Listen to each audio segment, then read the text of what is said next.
Hi, I'm Susanna Bowling, and this is live from the Hotel Edison Times Square Chronicles Presents. For all of March and April, we're going to be highlighting women who are at the top of their game. You may or you may not know them, but they are spectacular. My first guest, I can't even name all of the things she is. She's a journalist, a philanthropist, a Broadway producer, a clinical psychologist. She was one of the first people to talk about sex on the radio. Of course, I had to bring that up. She is an NGO for the United Nations and is there when most disasters hit. She's also a songwriter.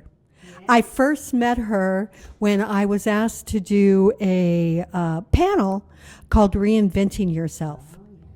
That was about 18 years ago. We're talking Dr. Judy Kuriansky.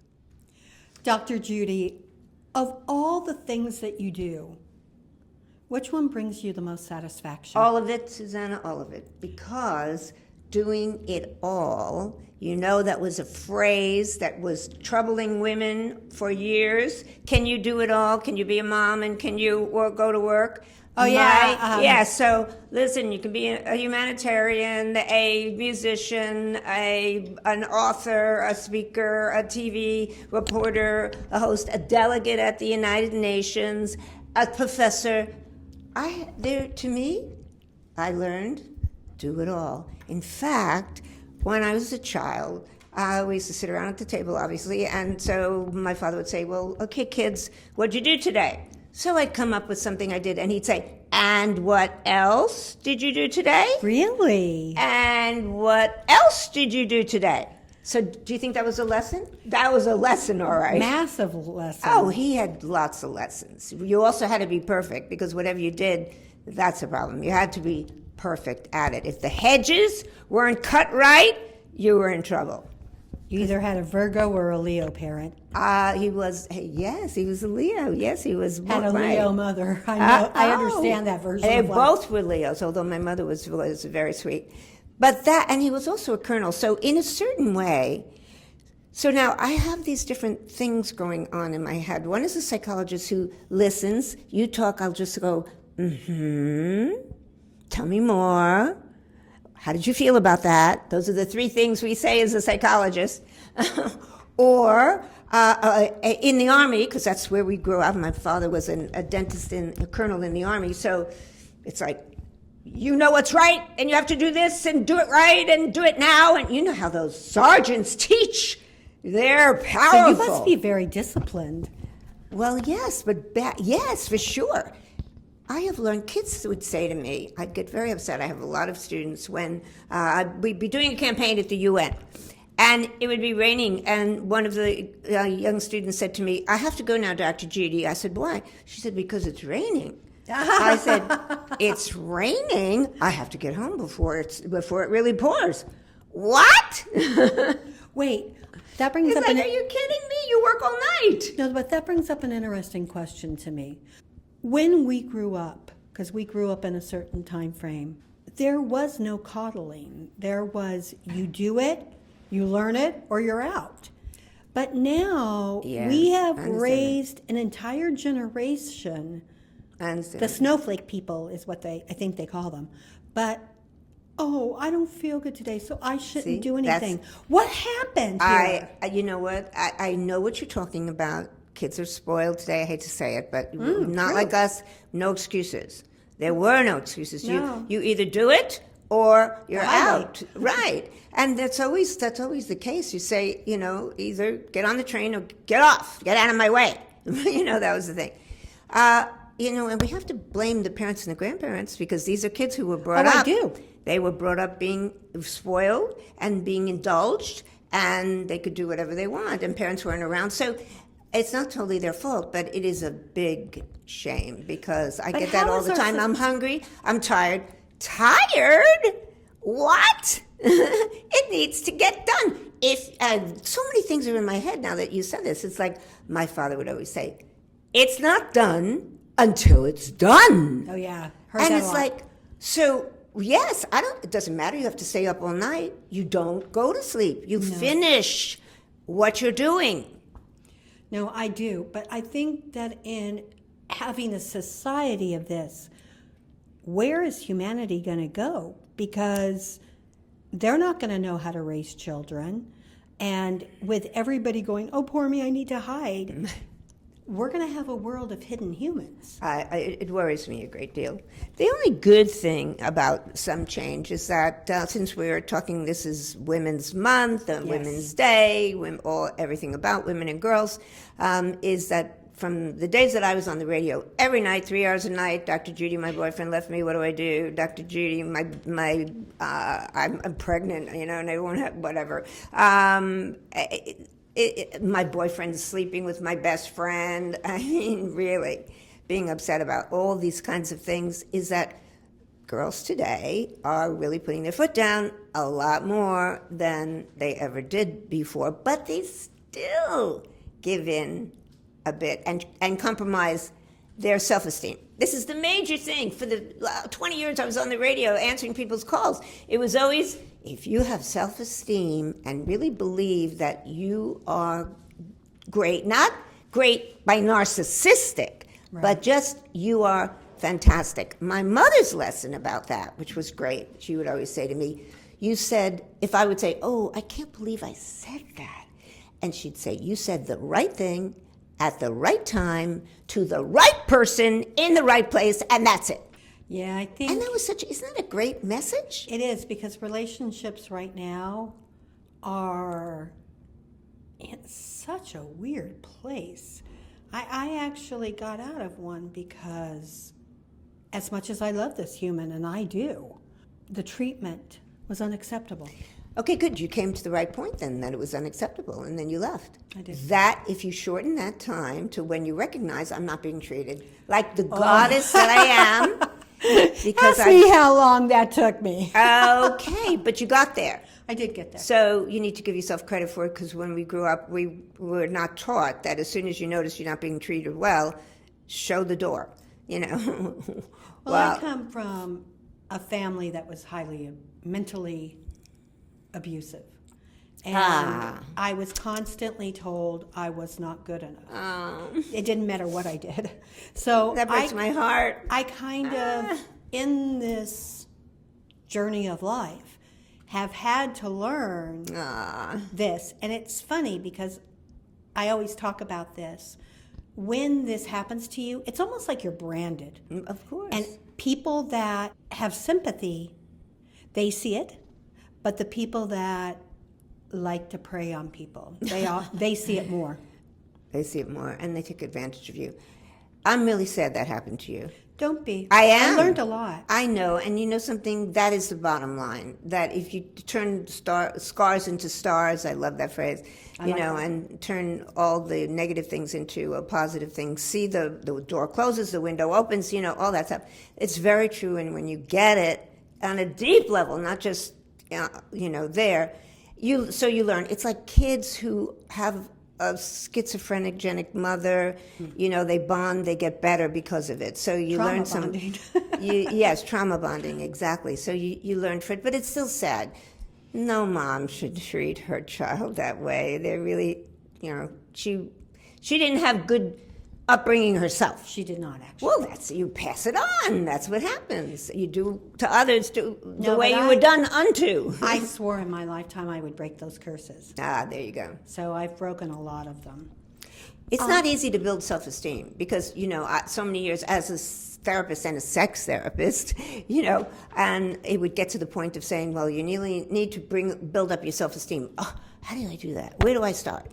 You start by changing thoughts in your mind. When something negative comes up, you're hearing your mother say you're not good enough. You didn't do that good enough. Or my father saying you didn't cut the hedges right. And that just grates on you. Right. So you have to turn off those voices and turn on a loving mother voice. It's like when I did one acting class with Michael Shurtleff, who's passed away. I studied with Michael. Is he amazing? He is. Oh my God. Wait, were you in L.A.? No, he was here in New York. Oh, and he 'cause did. He was in L.A. too. Oh, he was in L.A. a long time ago, and he's passed on. But that was a great course, and he said, I'll never forget it, and it's true for everyone in all walks of life. He said, when it was an auditioning class and how to do things extemporaneously and stuff like follow yourself. He said, watch the person who loves you when you're doing something. Mm-hmm. Turn your eyes and ears off to all the people who are grumbling and sitting there looking bored. Stop and look at that person who is smiling and loves you. And if they're not there, make them up. I want to know, how did you start doing what you were doing? Was being a radio sex therapist the first thing?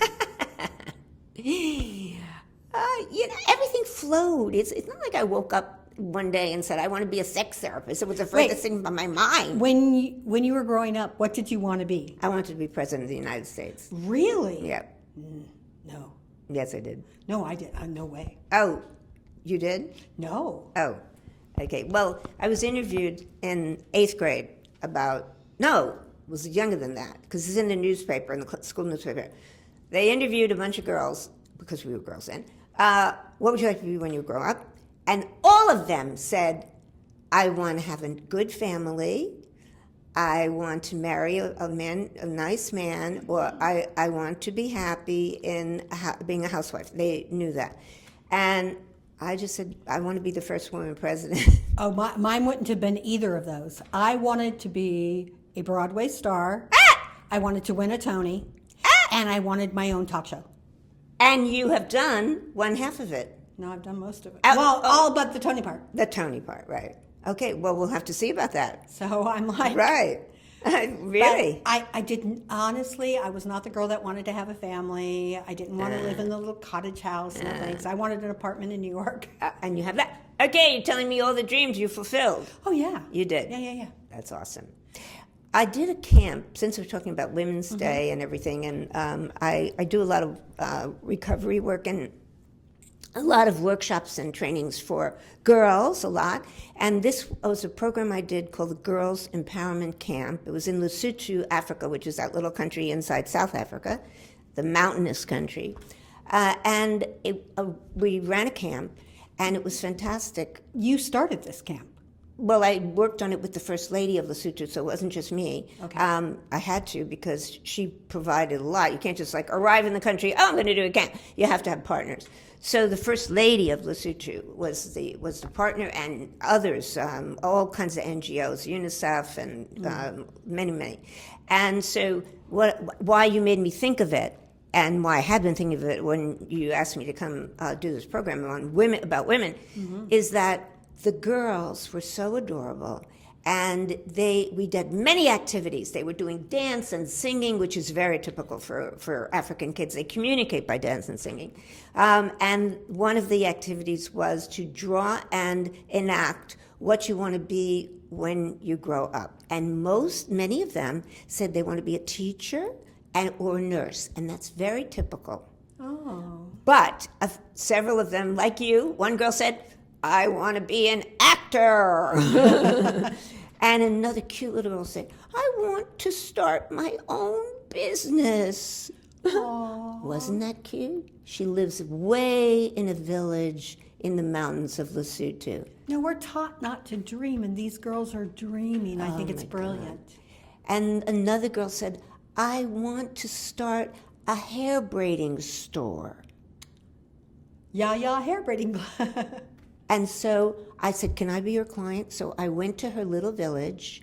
We bought the hair in bunches, because my hair would not, make for those thick braids. It's very fine. So they bought 6 of those big bunches of hair, and it took 8 hours, and she was braiding my hair. I said, see, you manifested your dream. Oh, I love that. You became a part of the start of that dream. I had to. Love it.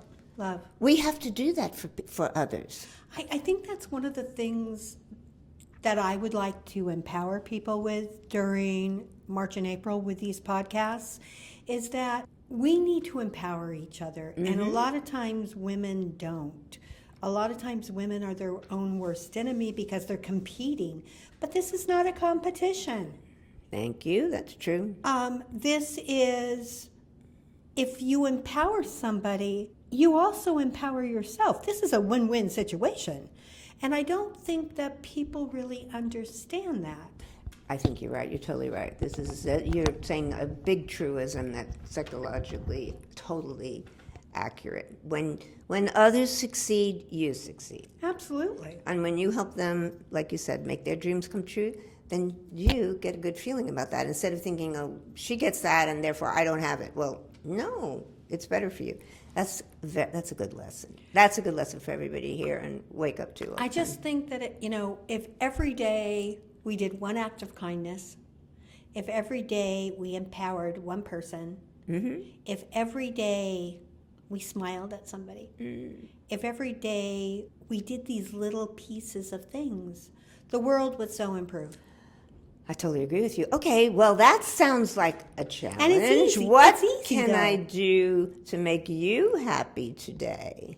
Now, never mind today, because that could be later. You're doing it now. I am, by being here? Yes. But really? Oh, by adoring you, by appreciating you, by... No, by helping me help other people Okay. learn. Wow. I want to know how you started, really. Shh, I gotta Like, take how did you get out oxygen. of the army The Army? into life? I started I was going to be a math major, a French major, and then I decided I loved psychology because it was a way to really understand the puzzle, because I used to do puzzles of people's mind. So there was a guy around the block from me who worked at the Columbia Psychiatric Institute. He got me an internship there. Like, I used to paper the walls and do, that stuff you interns do. That group became very well known as diagnostic experts. So, Oh, wow. Masters and Johnson, Yeah. the father and mother of sex therapy, came to our group. They were in Missouri, came to our group in New York and said, you must evaluate whether our patients get better, because the men are are learning to ejaculate later, because they had, men have this early ejaculation, premature ejaculation problem, and the women are learning to have orgasm in 2 weeks. They weren't having it before? No, they would. So many women don't know how to have orgasm. There's lots of women. Oh, yeah, it's not a mystery yet. And guys have problems with erections and with premature ejaculations. Mainly, women have problems having an orgasm. So their treatment for 2 weeks, they were finding success. Like, after 2 weeks, the guy all of a sudden can have an erection. The woman's having an orgasm. We have to prove it. You can't just say it works. So that was the beginning. They came to my group. I was the kid at the time. So that's how I got into sex therapy. And we were doing studies, so it wasn't just that. Then we started to do couples therapy. And then I started to write for Cosmo magazine. Okay, I wrote all 5 ways a woman can have orgasm. Wait, you wrote for Cosmo? I did. Oh, I had to have read you, because I devoured that. You devoured it. I wrote for them. Okay, so the first one was 5 ways only to have orgasm. They wrote on the cover all the ways. Okay, they went from 5 to all. This is promotion, right? A long time ago. Wait, are there more than 5 ways? There are. And my mother, I gave my mother, and those were the days when she was very proud of her daughter, but a little embarrassed. She wrote about orgasm, so she would put paper bag covering over the magazine cover. But I say that not just because it's a cute thing, and we learn from our mothers, but our mothers No, it's and our really parents. sad, because isn't your mother supposed to be the one teaching you about sex, and she's covering it up? Yes, exactly. There you go. There's a very bad connotation to that. You're right. She's covering it up because she didn't really know. She was embarrassed. And after the first time, she told me she sat down on a stool and she was really hurting. She's adorable, my mom. So ultimately, she was fine with it and got excited. So that started the sex therapy. Then I was asked I was doing these 10-session programs for women to learn to have orgasm. Channel 4, WNBC, found out about it. They asked me to come to do that program, to do a sample of that on TV. And they came and they filmed in the loft I lived in at the time, a group of women where we would have these sample sessions. And so that started with, from there, some other TV station called me and they said, what else can you talk about? And then it just blossomed until they hired me to do a segment on the news. Then it started with the radio because the general manager said, oh, let's do a radio show. This was like 1980. I'd never been on the radio. So I said, okay. And the program director said, listen, if you could play in a band, which I was at the time, and you know what a good song is, then you would know what a good caller is. And so you'll be great at this. So that started the whole radio thing. And then the humanitarian work really started pretty much at 9/11. I was a first responder at the pit, and got very into, this is, I had a calling about helping people, which led to China, Japan, Iran. Wow. Yes, there was an earthquake in Iran, and I went there. I was actually invited to go there, and that was quite an experience. They kept checking my passport. It was a little scary. I mean, it's not so safe to be there, but it was fine. When did you start writing music with Russell Daisy? Yes. Okay. So I was a musician also. Who doesn't have a dream they want to be a rock star? No one. Well, I don't know. People that don't like music? No, a lot of people have a dream they want to be a rock star, right? I mean, I liked rock, but I wanted to do Broadway. Oh, okay. But they want to be a musician in some way. So I said, okay, well, I'm going to be a musician. I went to a club, and this guy, Harvey Schwartz, was playing the big bass, and he was like so cool. He was playing like a Cuban sound to rock and punk and everything. So I went up to him and I said, I want you to teach me how to play the bass like you play. And I want to be in the band in a month. And he did. Wow. And you learned to play a bass in a month? Mm-hmm. How'd you get calluses so fast? Where there's a wool, there's a way. I mean, so I was in a band. The band was 6 women. Oh, cool. What was it called? It was called Artemis, Band of Women. Artemis is the Greek goddess of the hunt. It was very cool. So that's also a male perfume. Oh, it is? People was. are using that. Right. Yes, it was. But it's the Greek goddess. That's okay. He was pouring Greek goddess all over him. Maybe men were trying to channel a Greek goddess so that they'd come to them. Well, I am a tantra master. And so you do learn that the female energy is really the goddess energy of life. Absolutely. And so if they wanted to call themselves Artemis, they were taking on the female energy. Which I think we need to incorporate, but stand our ground. This thing now of he, she, it. I swear I need like the guidebook for dummies. What do you mean? Because now, if you think it, you can be it. Like if you want to be a cat, you can be a cat. And I tend to think that's kind of like psychiatry gone awry. Awry? Amok. Well, anything can be taken to extremes, Susanna. I know what you're saying. But that message, that mantra, if you think it, you could be it, is very useful. No, I agree. Because that is the Buddhist manifestation. If you really are, you don't say, I want, this is psychological too. I used to use this on the radio all the time. I want to be happier. No, you need to say, I am happier today. And this is the key to resolutions. I mean, people get in the hang of that idea. I want to be thinner. No, I'm thinner and thinner every day in the way that I want to be, if that's your goal. That's called manifestation. Yes. It's called, words have power. Positive thinking, a million words. When I write in my paper, actually even when I'm doing the podcast, I'm thinking about what I'm saying, even though some people would say I don't. I do. I think very highly because, did you ever know Dr. Mitsuru Emoto? No. Oh, he was a guy, a scientist, who actually came to the UN. And he did a experiment and with 3 plants, and all of them were given the same water, the same sunlight, the same everything. But in the first one, he told them how great they were. Second one, he told them how horrible they were. Third one, he ignored. They all grew up the same height, but when they got to the sunlight part, the plant that was told it was loved flourished. The plant that was told it was horrible just wilted. And the plant that was ignored, it was hollow. There was no substance in the middle. So then they did. It's a fabulous experiment. That says a lot. But the experiment got better. Then he said, well, what if I put it on words on paper and bury it with them?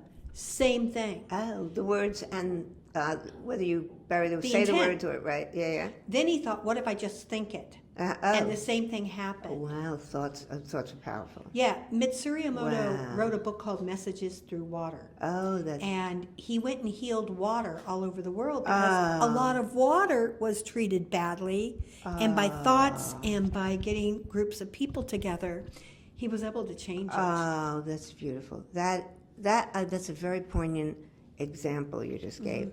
Really, Susanna, I appreciate that. And it is, very, very true that thoughts do communicate. We know that. Dolphins get it, for example. Absolutely. So do people's dogs. Whales. Yeah, and whales, indeed. And your pets. And that is a tantric principle, too, that you not only do you give the energy to the plant or the pet or the dish or whatever, but it's also giving you energy. So you might have a plant giving you some bad energy. No, right now if they're poisonous, they might be. Right now I'm growing 3 trees. A cherry tree, a lime tree, and a balsam fir. How are they doing? I was never into gardening or any of that. You should see them. My lime tree has given me 3 limes. My cherry tree is starting to get little flowers. And when I got him, he was sticks.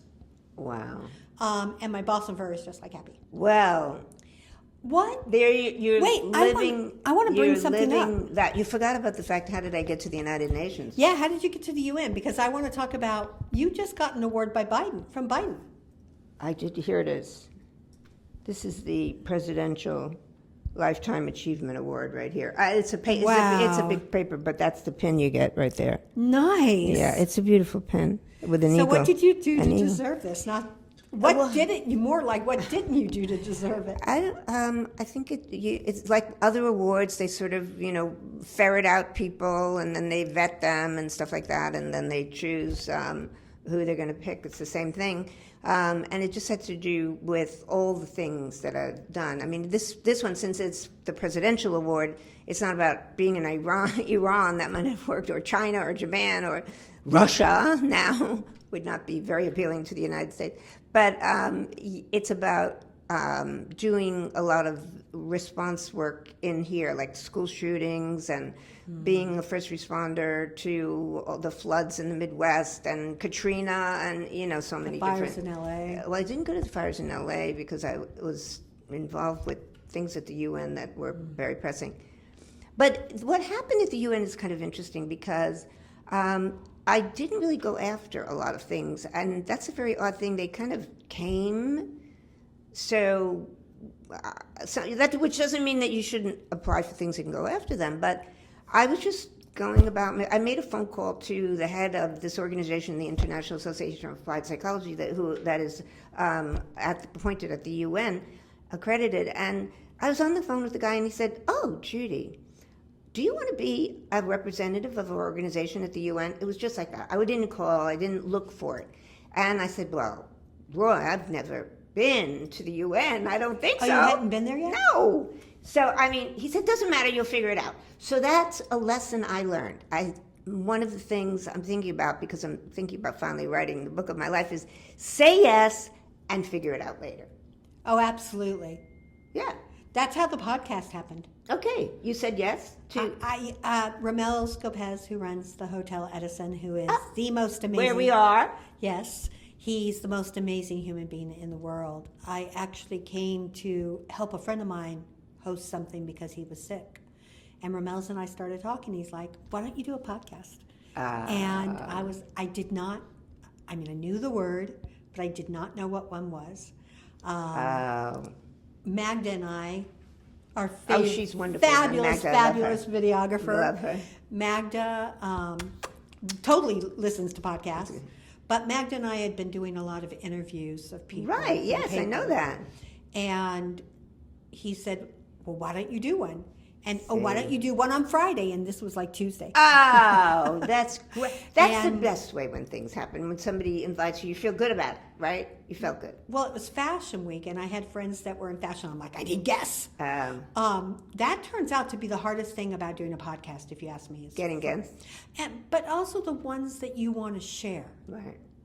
Well, And thank you. I'm so honored. No. I'm so thrilled that you're here. And then God kind of told me how to get a podcast on. And now we're on 19 different podcasts. Oh, well, look, you had an Hulu and angel. Roku. You had an angel who told you should do this. Then Yeah, you I also followed it, had and Magda, do it who's an now. amazing human. She was helping you, and then God opened the door. Is what you said. You said about Yeah. God. Things can happen that way. I prefer them when people ask. It's the same thing with writing books. I've written so many books. How many books have you written? I've written about 15. One of them. Dang! One of them was How to Love a Nice Guy. That was the Oh, I first saw one. that. Because the girls were going for the bad boys. We go Then for I bad wrote people. Sex. Now that I've got your attention, let me answer your questions. Then I wrote Generation Sex, about the questions people ask me on the radio. Then I was asked to do an Idiot's Guide to Healthy Relationships, so I did that. Then from there they said do an Idiot's Guide to Dating, and then the follow-up to that was an Idiot's Guide to Tantric Sex. So it's a collection now. They were hard to write because you have to squeeze everything into one book. It's a brilliance guide. It's not an idiot's guide. It's a master class, really. I think we all could use master classes in these things. And tantric sex, why not? Yeah. Enjoy? Why not? And and a healthy relationship, which involves some of the things you were talking about when you were earlier discussing about I think it takes- being treated well, being respected. You know, I'm to a point that as much as I love people, I don't need other people in my life. I don't need them. If they come and they're here, I'm so blessed and lucky, but I don't really need anybody. And if I'm going to get into a relationship with somebody, it has to be one that energetically we're both on the same level. It has to be one that we become our own bubble. That's very sweet. No, because if I get involved in a That's relationship, it's about healing and not me, the world. So unless I can find somebody like that, I don't want it. Susanna, all you have to do, you said that so beautifully. Just stay in, I would think, stay in that energy, and if the right person comes along who, is meant to be there. They're meant to be and there. you mentioned God before. Are you Yeah. trusting that God has a plan for you? Yes, but I'm always... Does God have a plan for you, Oh, Susanna? gosh, yes. I'm still alive, and I shouldn't be. Yeah. I should have died like 4 times. So, I guess. no, I'm not kidding. Like, seriously, was I've been more for you. declared dead. But I've always known I've been here for a reason. Always. And what is that reason? To save the world, to help humanity, to help usher in the next journey. What's happening now, Yes, you're Ascension, very aware of that. highly aware. You are, and you like sensing what is going on in the universe. Well, I'm empathic. Yeah. So, like when right. all of the things are happening planetarily, Yeah. I can feel it. An empath, right? Yeah. Yeah. I can feel it. If somebody's hurt walking down the street and I'm open, I can feel it and I can tell you why. So I've always been able, but I wasn't expecting that. You weren't expecting that you had that in you. Well, I've always had it, so it's Yeah. not like I ever went, do I or don't I? Right. But let's finish with you because we're running out of time. Oh. What are you doing right now? So right now I am a delegate. I have a coveted blue UN pass I could show you, like an all-access pass to the UN, as an advisor to the government of Sierra Leone at the United Nations, to the mission. So I say we now, right? People say, wait a minute, I thought you were American, but I've spent so much time in Sierra Leone. Well, right, we. So we are now about to do co-sponsor 11 events at the UN for the Commission on the Status of Women, which is 2 weeks about the rights of women and girls and gender equality. How do women find out about this? By word of mouth. There are hundreds of thousands of women who participate online now because of that. But you have to get a pass in order to get to the UN. Every government's allowed 6 passes. NGOs can also send people. It's kind of a word of mouth and getting in the groove. But if you wanted to go, I could walk you in. Maybe. Yeah. So that's very interesting because I've been negotiating different international agreements. So 10 years ago, I helped the Ambassador Palau get mental health and well-being into the agenda, which is the big agenda for the UN until 2030. And then the Global Compact on Migration, which is such a big issue now, and also the Universal Health Coverage Agreement and Disaster Recovery, Sendai Framework, and then the Global Digital Compact, because that's what everybody cares about. So the governments agreed on, we will watch out for the ethics of people. We will pay attention to true, best governance, and all these things that they agreed to now that we are subsumed with AI and all the rest of it. Right. So we have to have some kind of guidelines for how countries agree that they're going to behave, and not that there's no strong arm to their neck about it. You make agreement, and hopefully you keep it and stand by it. But the principle's good. Are you producing any shows? I just invested in Othello. I think that's going to be a great show. Well, how can you beat Jake Gyllenhaal and Denzel Denzel Washington? I think people, of course, the themes for Othello are the themes of today. Jealousy, how people, just what you were talking about. You were talking about it, Susanna, how people bring other people down. They try to ghostlight them, into believing that is, in Othello, believing that his wife had an affair. Right. Like, how perennial is that? And then ultimately all the tragedy that comes of it. I'm not killing anybody's. Who doesn't know the story of Othello? Well, some people know Merchant of Venice better, or Romeo and Really? Juliet, but so ultimately, he kills his wife, then he has an epileptic fit, and then he kills himself. It's just a lot of drama and tragedy. Anyway, it's my first venture into a non-jukebox musical because I was Donna, Tina, Temptations, all the jukebox people. No, I think this is a good safe bet. It's a limited engagement, and I saw it in the dress, which means the night before the first preview, and it just compelled you. Forget about the story of Shakespeare. You're watching these two phenomenal actors, and Shakespeare's that iambic pentameter, right. But it's not really evident there because they sort of slur into make it real, language, and this is the reimagining of it because they're not in those Elizabethan clothing. They're in army fatigues during half of the play. They're doing the version that was done In London, you're talking about? No. In London, they did it in a pool hall. hall. In years ago they did it downtown, and I want to say Daniel Day-Lewis was in it.